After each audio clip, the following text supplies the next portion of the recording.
C'est un monstre pour moi. Parce qu'une fois, il avait frappé, il a détruit toute la maison. Tout, le canapé, la télé, il avait tout renversé. Et à chaque fois qu'il s'embrouillait, il écrivait « Marie, je vais te tuer ». C'était un enfer.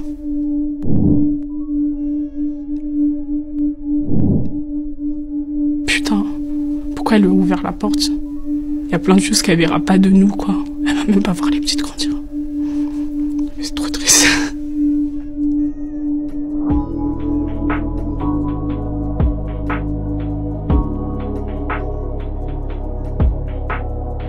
Je suis née au Congo, à Kinshasa.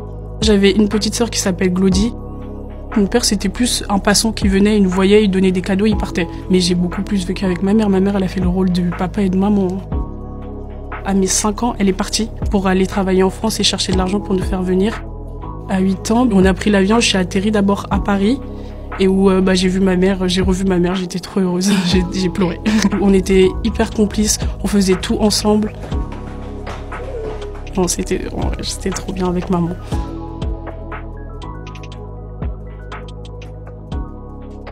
J'avais 15-16 ans quand ma mère elle nous a présenté mon beau-père. Quand elle arrive avec lui, elle nous dit qu'elle est mariée. Elle s'est mariée au Congo en fait. On savait pas. On savait qu'elle parlait avec quelqu'un au Congo, mais moi je me suis jamais dit qu'il allait venir en France.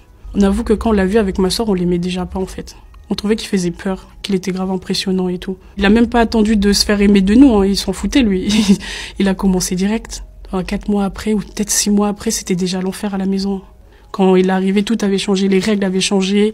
Pour lui, on n'avait pas le droit de sortir, on n'avait pas le droit de vivre. Enfin, c'était chaotique. Ma mère, elle a eu 2 enfants avec cet homme qui est Mité, qui est né en janvier 2014, et Monica, qui est née en juillet 2015.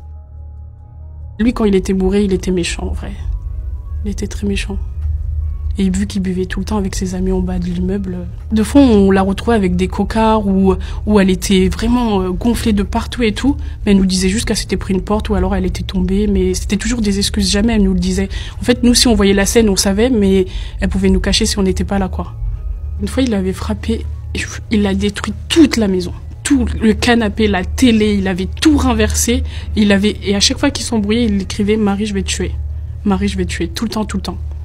Vraiment. Partout avec le rouge à lèvres. Mais dès qu'ils se disputaient, elle devait partir chez sa meilleure amie parce qu'il détruisait tout dans la maison. Et elle rachetait, il redétruisait, il rachetait, redétruisait.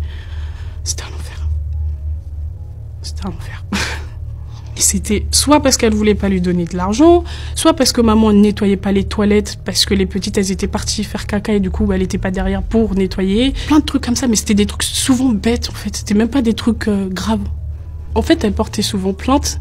Mais vite, elle allait les retirer, quoi. Puis maman, elle nous disait tout le temps, oui, mais si tu dis, ils vont vous prendre. Moi, j'aurai plus vous. Du coup, on essayait de, nous-mêmes de faire justice. Mais bon, on était des enfants aussi, donc. À partir du moment où il est arrivé, je suis devenue méchante avec maman. J'avoue que j'étais frustrée qu'elle puisse aimer une personne aussi malsain, aussi méchant et tout. Du coup, notre relation, elle a dégradé. Enfin, vraiment, je lui répondais mal. Des fois, je fuguais de la maison pendant 1 semaine. Je lui disais rien du tout. Et la police me cherchait et tout. Mais c'est juste que le climat à la maison, je pouvais pas. Des fois, je rentrais très tard. Même si je finissais les cours à 17h, j'allais rentrer le plus tard possible pour juste rentrer, manger et dormir. Moi, je pensais que plus personne m'aimait dans la maison, que j'étais juste l'enfant un peu détesté, quoi.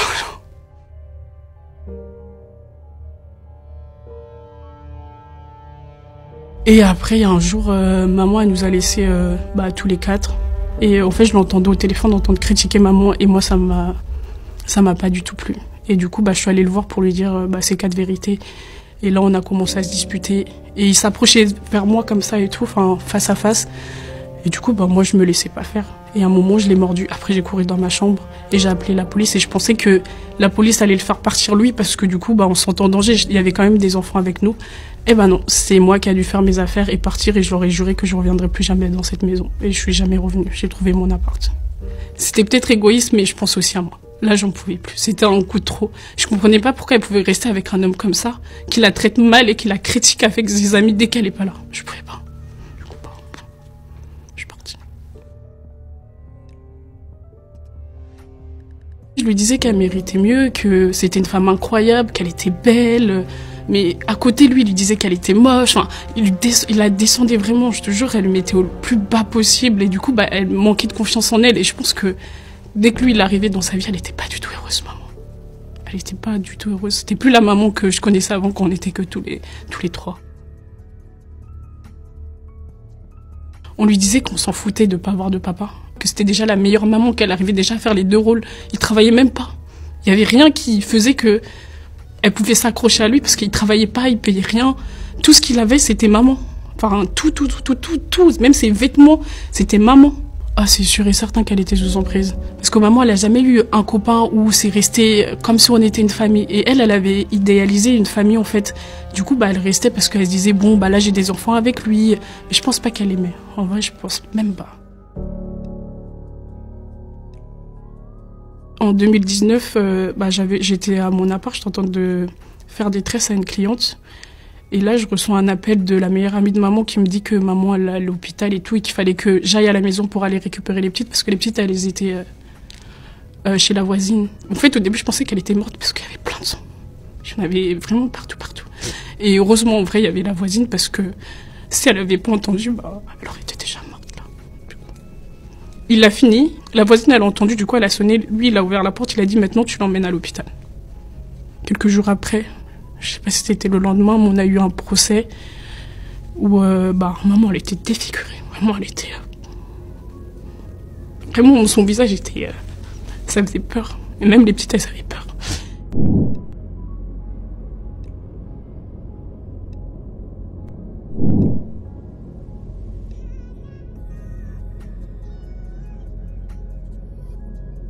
Il a fait que 6 mois, sinon il avait 2 ans de sursis, il devait pas s'approcher de maman. Mais il avait le droit de voir les petites, mais accompagnées. Après, quand il est parti en prison, elle était bien, ça se voyait qu'elle était heureuse, elle faisait des choses pour elle allait à la salle, elle s'achetait des trucs, elle sortait avec ses amis, il y avait personne pour lui mettre la pression, du coup c'était bien, tu la voyais vraiment rayonner quand il était en prison.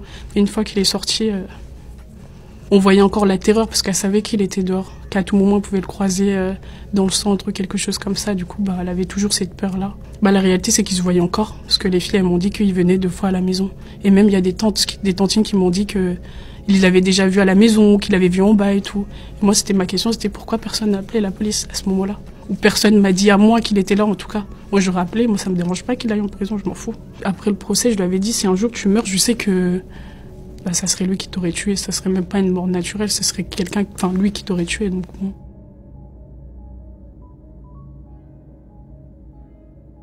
Dès que je me suis réveillée, normalement, j'envoie toujours un message à maman ou alors on s'appelle. Sauf que là, déjà, je vois sur WhatsApp que c'était bloqué à 4h du matin.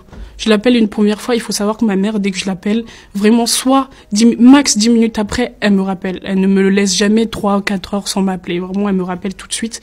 Là, j'avais pas de rappel. Et même, je me sentais... je sais pas pourquoi, j'avais l'impression qu'il se passait un truc, mais je savais pas c'était quoi. On m'a appelé par l'amie de ma mère qui me disait qu'elle pouvait pas rentrer dans la maison. Elle me dit, il y a plein de policiers, je comprends pas, viens voir et tout directement ce qui se passe et tout. Et une fois arrivé là-bas, oui, en effet, il y avait beaucoup de policiers. Et ce qui m'a le plus choqué, c'est, en fait, il y avait un camion noir et c'était marqué décès. Et du coup, dans ma tête, je dis, mais non, c'est pas elle, c'est pas possible et tout. Du coup, je suis partie leur demander, c'était qui était mort. Et dans ma tête, vraiment, j'espérais que ça soit plutôt lui que elle. Et quand ils m'ont dit, maman, j'avoue que c'était... J'ai vu toute ma vie défiler. Et franchement, si je pouvais, à ce moment-là, si j'aurais pu la rejoindre, je pense que j'aurais été plus heureuse. Mais bon, après, j'ai pensé à mes sœurs. Et là, je me suis dit, ouais, non. Maman, elle voulait appeler sa meilleure amie. Sauf que lui, il aimait pas du tout la meilleure amie de maman. Et du coup, ça l'a mis en colère parce qu'ils se disputaient déjà avant. Et du coup, il l'a frappée. Mais il y avait les petites à la maison. C'est surtout Mité qui a vu que Monica, parce que Monica, elle se cachait. Elle voulait pas voir. Mais Mité, elle a vu. Quand il est parti, elle m'a dit qu'elle était descendue pour voir. Sauf qu'elle a juste vu un corps allongé comme ça, avec un drap. Voilà. Et du coup, après, elles sont parties au salon et attendre qu'il y ait un adulte qui arrive, quoi. C'était la police. Elle avait 6 ans et 7 ans.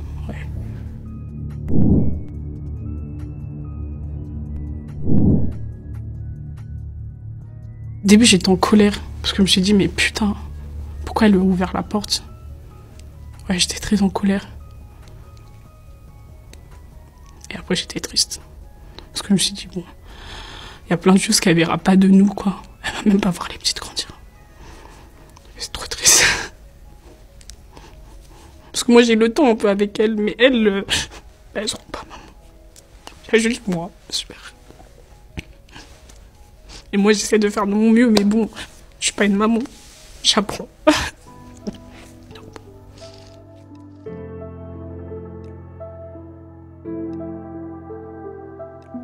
Quelques jours après, ils sont partis au foyer à Saint-Malo. Et tous les jours, j'allais là-bas. Tous les matins, j'allais les récupérer pour qu'elles soient avec nous, qu'on aille se balader, qu'on pense à autre chose. Qu'elles pensent à autre chose, du coup. Parce que, je te jure, tu les aurais vues. Ouais. Elles ont quand même tout vu, elles ont vu toute la scène, donc...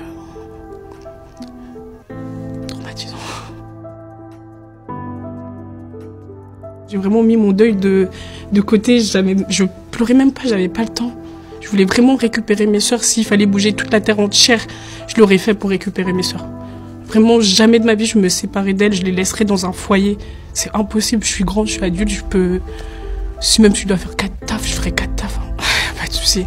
Pour moi, dans ma tête, déjà, c'était ça. Je me suis dit, vas-y, je vais trouver un autre travail. Comme ça, ils vont voir que je peux prendre soin d'elles, que je peux acheter ça pour elles et tout. J'ai tout fait.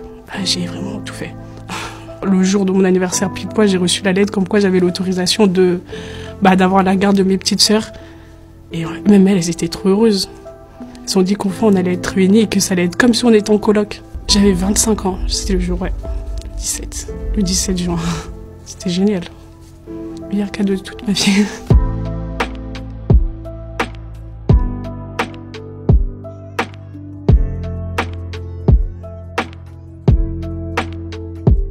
En vrai, au début, c'était compliqué, mais petit à petit, on apprend un peu à être une maman grande sœur. On essaie de s'adapter. Parce que moi, par exemple, leurs bêtises, des fois, ça me faisait rire, mais sauf que, du coup, il faut quand même que j'ai un peu d'autorité sur elles et que je crie, quoi. On est très proches, on se dit tout. Hein. Bon, tout le monde me dit, mais il y a des fois, il y a des trucs que je peux pas dire. Mais si, moi, je dis tout à mes sœurs, même mes crushs, même des trucs comme ça, je leur dis, c'est mes sœurs, c'est mes meilleures copines. En fait, vous voyez, Monica, elle veut pas que je me fasse draguer. Deux fois, elles sont tristes, du coup, elles vont m'en parler. Après, je les ai jamais interdit de parler de leur père. Si elles sentent qu'elles ont besoin de parler de leur père, je les laisse parler de leur père. Je serai jamais la grande sœur qui va dire oui, non, enfin... Je préfère qu'on ait ce lien-là, qu'on puisse tout se dire, plutôt que je leur dise ouais, mais on va pas parler de ton père, et après qu'on se fâche et qu'on se sépare, ça jamais. Et on parle aussi de maman, deux fois. Ouais. Elles me posent des questions, comment elle était avec moi, ou des trucs comme ça. Du coup, je leur réponds. J'essaie de comprendre, quoi. On a fait une surprise pour maman. 1, 2, 1, go! Oh, elles sont parties dans la même direction. Vraiment, il n'y a pas un jour où elles me répètent pas, imagine si t'étais pas là, on aurait été où? Elles sont vraiment très reconnaissantes, mes petites sœurs. Elles sont incroyables sur ça. Vraiment. Et je les aime d'amour. Coucou tout le monde, j'espère que vous allez bien. Je vais répondre à vos questions sur les commentaires, sur les photos. Dès que je vois quelque chose qui peut aider une femme qui est en danger, eh ben, je vais le dire, je vais le poster sur TikTok, je vais en parler ou je vais repartager. Par pitié, les femmes qui se sentent en danger, prenez-le ce téléphone-là. Parce que ce téléphone-là, il y a un seul bouton. Il appuie dessus, t'as pas besoin de parler. Eux, ils débarquent. Et en plus de ça, si vous êtes loin, je ne sais où, ils peuvent te géolocaliser. Nous, on connaissait pas du tout pour notre maman, mais si ça peut aider les autres, par pitié, faites-le. On attend encore la date du jugement. Il faut qu'il soit puni, parce qu'il a quand même enlevé la vie de quelqu'un. Et même nous, il nous a laissé sans maman. 2 petits-enfants qui grandissent sans maman, non, c'est pas possible. J'espère ouvrir mon entreprise et continuer à m'occuper de mes sœurs. Mais j'aimerais bien qu'on voyage avec mes sœurs. Vraiment, ça, c'est trop mon kiff. J'aimerais trop leur faire montrer un peu le monde, qu'il n'y a pas que des trucs dramatiques qui arrivent, il y a des belles choses qui arrivent dans le monde. Donc, ce serait génial, ça. Là, déjà, on va aller à Rio, on va aller au Portugal et bientôt, on va en Tunisie, j'espère. Mais Rio, c'est le rêve de Mité, donc j'espère bientôt. Waouh! Incroyable. Très triste cette histoire.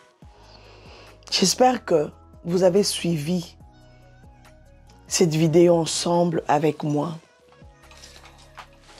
J'espère que nous avons tous entendu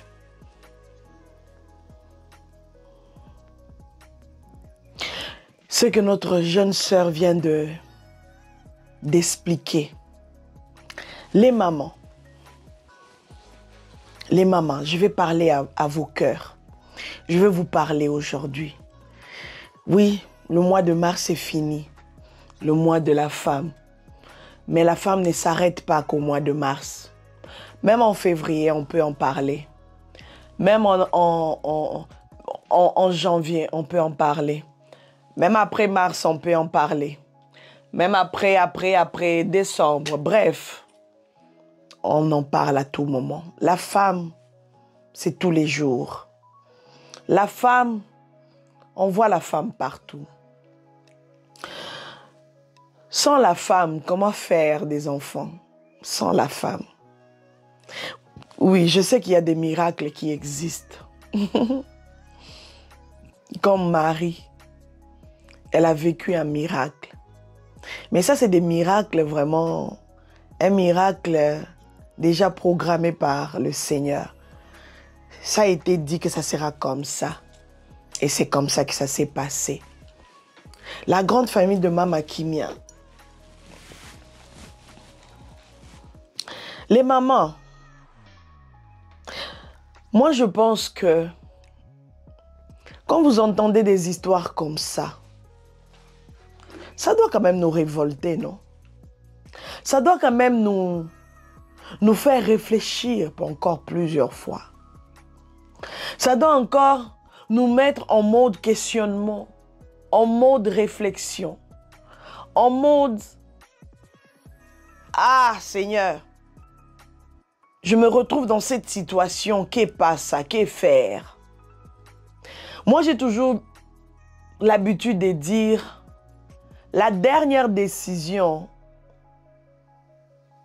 appartient à la personne qui est en train de vivre ces genres de choses que la petite a racontées dans le mariage ou dans le foyer, dans un couple, revient à la personne. La dernière décision là, elle revient à la personne qui vit ça.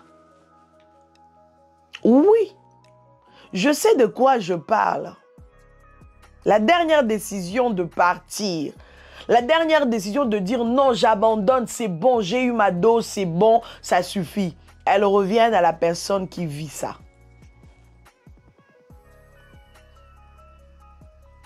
Sur la toile, on a vécu beaucoup de ce genre de choses, des affaires pareilles. Franchement, ça fait mal. Faire vivre tes enfants, cette atmosphère des bagarres à tout moment, l'atmosphère des insultes, les parents s'insulter dans tous les sens, tout le temps devant les enfants. L'atmosphère, cette atmosphère, je vous dis, ça n'aide pas les enfants. Ça rend les enfants aigris. Ça rend les enfants malheureux. Ça rend les enfants impolis. Deux fois dans vos maisons, essayez un peu de voir un peu quel genre de relation que vous avez avec votre partenaire. Comment est-ce que vous êtes en train de faire les choses avec ton mari ou ta femme? Comment est-ce que vous vous comportez devant les enfants? Oui, aujourd'hui, maintenant, la femme, elle a perdu la vie parce qu'elle était dans un couple toxique. Elle était dans un couple toxique, avec un homme toxique, avec un homme incroyable, un homme qui ne l'aimait pas. Mais devant elle, la fille, elle a bien expliqué, hein. Tout est clair. Donc le monsieur, leur papa, entre guillemets, parce que c'est le mari que voilà, la maman avait trouvé. Ils se sont mariés. Elle s'est mise en couple. Elle a fait venir ses enfants de l'Afrique, du Congo. Et les enfants sont arrivés. Les enfants commencent à voir des choses incroyables. Les enfants commencent à vivre des choses impossibles. Tout ça pourquoi? À cause d'un mauvais choix. Un mauvais choix. Un mauvais partenaire. Un partenaire toxique. Vous savez en ce moment combien de femmes sont en train de souffrir à cause du mauvais choix. Les mamans, faites bien vos choix, s'il vous plaît. On a vécu beaucoup d'histoires, beaucoup des affaires sur la toile ici. Oh non, c'est ci, c'est là. Oh non, oh les mamans, les femmes, s'il vous plaît. Ezako tout la toni nyango ekenara et même rabino bo ponaka n'importe qui. Comment est-ce que vous pouvez ouvrir la porte à n'importe qui? Et quand vous vivez avec la personne, peut-être que vous n'avez pas eu le temps, beaucoup de temps à vous connaître et tout. Mais quand vous êtes maintenant dans la maison, vous commencez à voir des choses, vous commencez à vivre des choses impossibles, incroyables, des choses inexplicables. Les filles, les mamans, c'est à vous de décider de quitter ou de rester. Il n'y a personne qui viendra vous faire quitter là de force, c'est vous-même. Vous devez prendre cette force-là, de dire non, j'en ai assez, c'est bon. Pour l'avenir de mes enfants, je n'ai pas envie de laisser mes enfants malheureux ou malheureuses. Je dois vivre pour mes enfants. Prenez le courage de partir s'il faut. Prenez le courage. Il n'y a personne qui viendra vous faire sortir là de force. Il y a beaucoup de gens qui ont fait ça. Beaucoup de familles qui ont fait ça, de faire sortir leur sœur, leur enfant de force dans son foyer. Et puis après quelque temps, leur enfant reprend le foyer. Elle retourne dans son foyer toxique. Et puis c'est en mode, oui, les parents, ils n'aiment pas mon foyer et tout et tout. Allez, c'est pour ça que moi, quand je dis toujours, moi, je ne dirai jamais à quelqu'un, quitte ton foyer. C'est pas à moi de séparer. C'est pas biblique. C'est pas à moi de séparer. Je vais te donner des conseils comme je suis en train de vous parler. Après, c'est toi qui dois prendre la décision de ta vie. La décision de ton avenir, c'est toi. Tu as ça dans tes mains. Tu as la décision. La dernière décision, elle t'appartient. C'est à toi de dire non, de dire oui. Donc, c'est-à-dire quand tu acceptes de continuer dans ce couple toxique, donc tu acceptes les retombées. Tu acceptes tout ce qui va aller avec. C'est-à-dire que tu vas accepter qu'on te frappe à tout moment. Tu vas accepter qu'on te fasse des choses bizarres. Tu vas accepter qu'on te fasse des menaces. Tu vas tout accepter. La famille. Il y a des assistantes sociales. Il y a tout ce que le monde a mis en place pour protéger, pour te protéger, pour tout. Et maintenant, lui, le monsieur, il est en train de vivre. Hein. Et les filles, elles sont restées là. Elles sont là seules, sans maman. Cette maman qui s'est battue pour ses filles, elle n'est plus.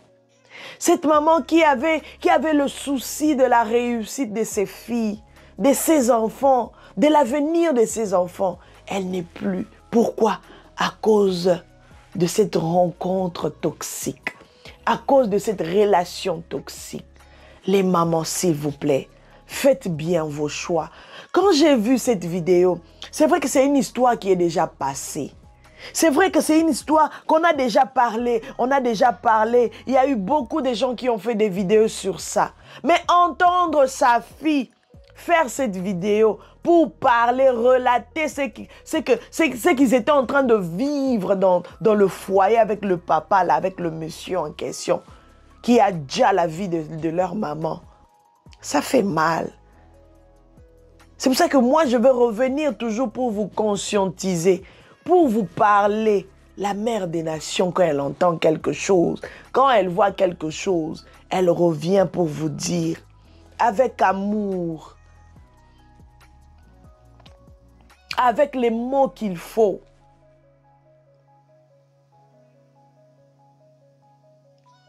Faites bien vos choix pour éviter d'être malheureuse dans l'avenir. Faites bien vos choix pour éviter que vos enfants soient malheureux dans l'avenir. Faites bien vos choix pour éviter des vies IOLE dans l'avenir, dans la vie de vos enfants, même dans votre vie. Faites bien vos choix, s'il vous plaît. C'est très important. La jeunesse d'aujourd'hui, faites bien vos choix pour ne pas retomber dans ces genres d'affaires, dans ces genres des histoires. Faites bien vos choix. Ne restez pas là en mode, oui, il est beau, il est canon, lui, oh non, lui c'est l'homme de mon enfance, l'homme de ton enfance, tu le connais. L'homme de ta jeunesse, est-ce que tu le connais si réellement dans le mariage, tu seras vraiment heureuse? C'est pour ça il faut demander la grâce de Dieu. Demandez la grâce de Dieu. Dites, Seigneur, j'ai envie de faire le choix, mais aide-moi. Il y a des hommes qui viennent tous les jours pour m'épouser, mais j'ai envie de faire un bon choix. Seigneur, s'il te plaît, aide-moi. Après, dans ta prière, tu commences à détailler. Seigneur, je ne veux pas un homme toxique. Seigneur, je ne veux pas un homme qui va me battre. Seigneur, je ne veux pas un homme ceci. Seigneur, je veux un homme qui va m'aimer. Parce que la Bible dit, Marie, aimez vos femmes. J'aimerais un homme qui va m'aimer, qui va aimer mes enfants si tu as les enfants. Prenez le temps de prier, sortez de la distraction, sortez dans la distraction, sortez dans ça. Prenez le temps de prier pour votre progéniture. Prenez le temps de prier pour vos enfants. Prenez le temps de prier pour l'avenir de vos garçons, l'avenir de vos filles. Arrêtez d'être là à suivre des vidéos bizarres, des vidéos, des lives insensés, des lives qui ne vous rapportent rien, des lives qui ne vous aident en rien, qui ne vous rajoutent rien, des lives trop terre à terre, des lives des sottises, des lives où on rabaisse les femmes, des lives où on rabaisse les hommes. Sortez de là. Prenez votre temps pour préparer l'avenir de vos enfants. Prenez votre temps pour préparer votre avenir à vous. Si vous êtes divorcé et vous êtes en train de vous attendre encore à un autre homme, prenez le temps de dire à Dieu, Seigneur, toi-même tu as vu le couple que j'ai eu avant. Toi-même tu sais ce qui s'est passé. Alors cette fois-ci, accompagne-moi. J'ai besoin de ta grâce. J'ai besoin de toi, Père. Aide-moi, Baba God. Aide-moi, Baba God, que je ne retombe pas encore dans cette situation. J'ai pas besoin que mes enfants puissent souffrir parce que là, les filles, hein, c'est vrai, hein, elles sont en train de grandir. Il y a l'État qui peut-être qui leur paye et tout. Il y a les assistants sociaux à gauche, à droite. Elles sont peut-être entourées. Mais il y a toujours quelque chose qui va leur manquer toute leur vie. Toute leur vie. La maman. La maman qui était aimable. La maman, cette mère battante. Cette mère qui faisait tout pour elle. Elle va leur manquer toute leur vie. Et le monsieur là, il est là en mode. Il est là en mode, oui, il fait sa life, il vit. Oui, bien que c'est vrai que oui, il a été arrêté. Je pense qu'elle a dit que le monsieur a été arrêté et tout. Mais quand même, il vit, hein. Il respire. Il respire. Les mamans, pour finir avec cette vidéo, encore une fois, faites bien vos choix et prenez le temps de prier. Prenez le temps de concentration. N'aimez pas quelqu'un juste parce que, oui, on me l'a présenté, voilà, c'est l'enfant de Kingandi, c'est l'enfant de Noko, c'est l'enfant de le tonton là du quartier, c'est l'enfant de la maman là du quartier, c'est l'enfant de ce tonton là, et tout, bref, trop des trucs. Qu'il soit réellement l'homme que le Seigneur a placé sur ton chemin, ça sera quelque chose de bon. Mais quand vous êtes dans un couple vraiment toxique, vous devez faire un choix de partir ou de rester et de vivre les retombées. Vous devez faire le choix. Beaucoup de femmes sont parties comme ça, comme une blague, parce qu'elles ont choisi de rester. Parce qu'elles ont choisi de rester, elles ont honte de partir. Elles ont honte de dire non, ça suffit, je m'arrête là. Elles ont honte de dire non, j'en ai assez. Elles ont honte des gens du quartier, elles ont honte de ses copines, elles ont honte de la famille. Mais non, et ta vie alors? Et ta vie vaut quoi? Vaut combien? S'il vous plaît, quand ça ne va pas, prenez une bonne décision. Pour votre life, c'est très important. Pour votre life, c'est très important. Si vous avez des enfants, c'est très important. Vous ne pouvez pas accepter, vous êtes là dans un couple ou un mari qui est en train de battre vos enfants comme des chameaux, comme des bêtes, comme des animaux. Même les animaux là, on les protège. Vous ne pouvez pas accepter ça. Vous êtes là dans un couple, un homme qui est en train de vous faire souffrir comme pas possible.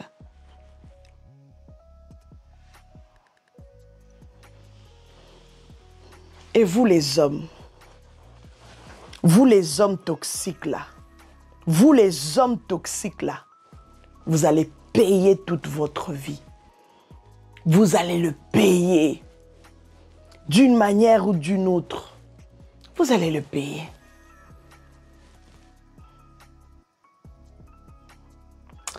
Vous les hommes toxiques là, apprenez à vous corriger à un moment. Apprenez à vous corriger, à vous ressaisir, s'il vous plaît. Vous êtes en train de faire souffrir beaucoup de femmes sur la planète. S'il vous plaît, arrêtez-vous un peu.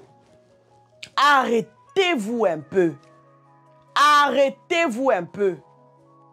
C'est pas normal. Ce n'est pas normal.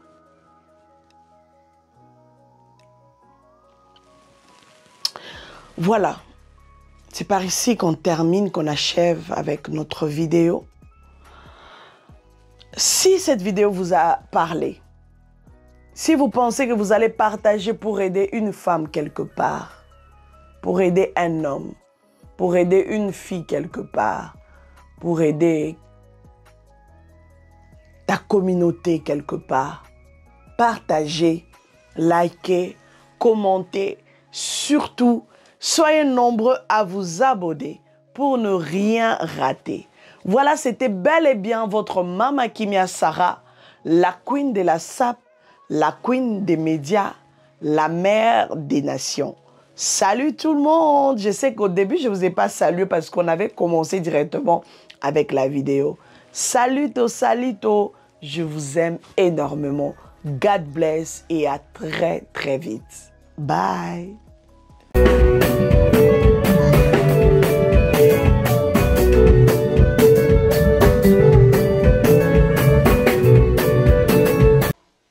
De la SAP.